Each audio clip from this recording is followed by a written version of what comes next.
Salman Farsi was a Persian religious scholar and one of the companions of Prophet Muhammad. As a practicing Zoroastrian, he dedicated much of his early life to studying to become a magus, after which he began traveling extensively throughout Western Asia to engage in constructive dialogue with non-Zoroastrian groups. His quests eventually prompted his conversion to Christianity and later his conversion to Islam, which occurred after he met and befriended Prophet Muhammad in the city of Yathrib. He was a prominent non-Arab companion and one of Prophet Muhammad's closest friends. Prophet Muhammad had once stated to a gathering of his followers that he regarded Salman as a part of his family. Prior to the Battle of the Trench in 627 AD, Salman suggested to Prophet Muhammad and the other early Muslims that a large trench be dug around Yathrib, citing a technique commonly used by the Sasanian army, in order to help defend against the Quraysh, who were marching from Mecca in order to besiege the city. After Prophet Muhammad's death in 632 AD, Salman became closely associated with Muhammad's cousin and son-in-law Ali Abi Talib, and is claimed to have participated in the Muslim conquest of Persia, aiding the territorial expansion of the Rashidun Caliphate outside of the Arabian Peninsula. The date and place of Salman's birth are disputed. According to the evidence, his date of birth should be between 531 and 570 AD. Salman was a Persian born with the name 𝗏𝗏𝗏 in the city of Khazaran in Fars province, or Isfahan in Isfahan province. In a hadith, Salman also traced his ancestry to Ram-Hormuz. The first 16 years of his life were devoted to studying to become a Zoroastrian magus or priest, after which he became the guardian of a fire temple. 3 years later, in 587 AD, he met a Christian group and was impressed by them. Against the wishes of his father, he left his family to join them. His family allegedly imprisoned him afterwards to prevent him, but he escaped. Salman traveled around the Middle East to discuss his ideas with priests, theologians, and scholars in his quest for the truth, settling initially in Mosul, ancient Nineveh. During his stay in Syria, he heard of Prophet Muhammad, whose coming had been predicted by Salman's last Christian teacher on his deathbed. Afterwards, and during his journey to the Arabian Peninsula, he was betrayed and sold to a Jew in Medina. After meeting Prophet Muhammad, he recognized the signs that the monk had described to him. He converted to Islam and secured his freedom with the help of Prophet Muhammad. Salman is the first Iranian who converted to Islam. According to sources, Salman converted to Islam before the Battle of Badr, but because he was a slave before the Battle of Khandak, he did not participate in the battles of Badr and Uhud.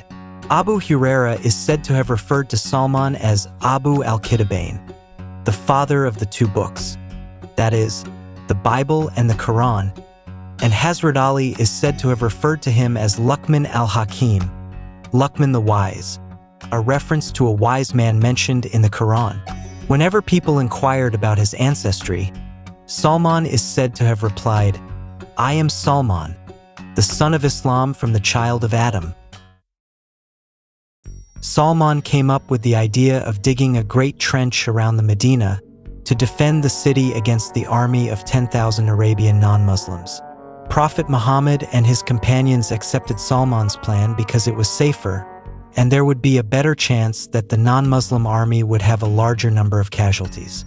While some sources gather Salman with the Muhajirin, other sources narrate that during the Battle of the Trench, one of Muhajirin stated, "Salman is one of us Muhajirin," but this was challenged by the Muslims of Medina, also known as the Ansar. A lively argument began between the two groups, with each of them claiming Salman belonged to their group and not to the other one.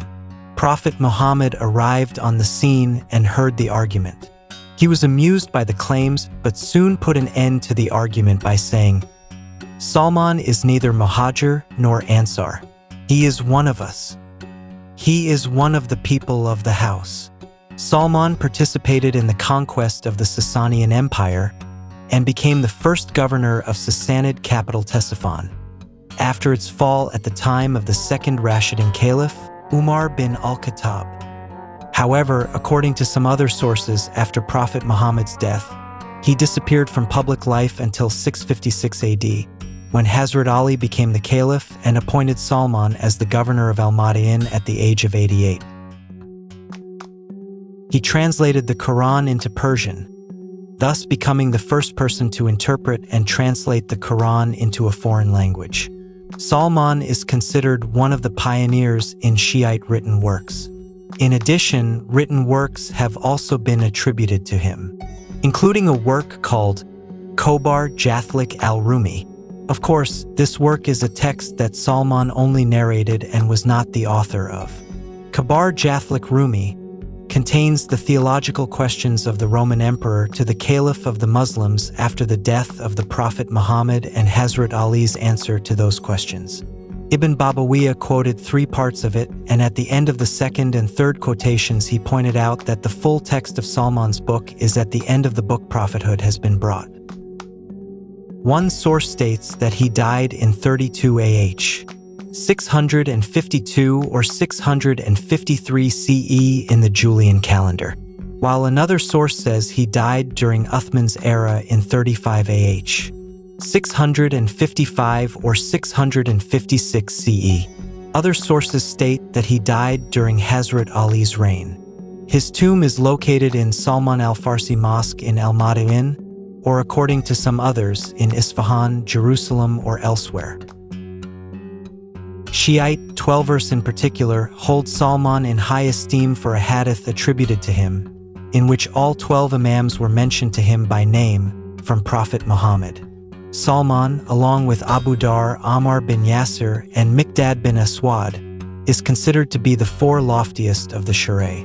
Ali Asghar Razwi, a 20th century Shia 12er Islamic scholar states, "If anyone wishes to see the real spirit of Islam, he will find it, not in the deeds of the nouveau riches of Medina, but in the life, character, and deeds of such companions of the Apostle of God as Hazrat Ali Abi Talib, Salman al-Farsi, Abu Dhar al-Ghifari, Ammar bin Yasir, Uwais Qarni, and Bilal."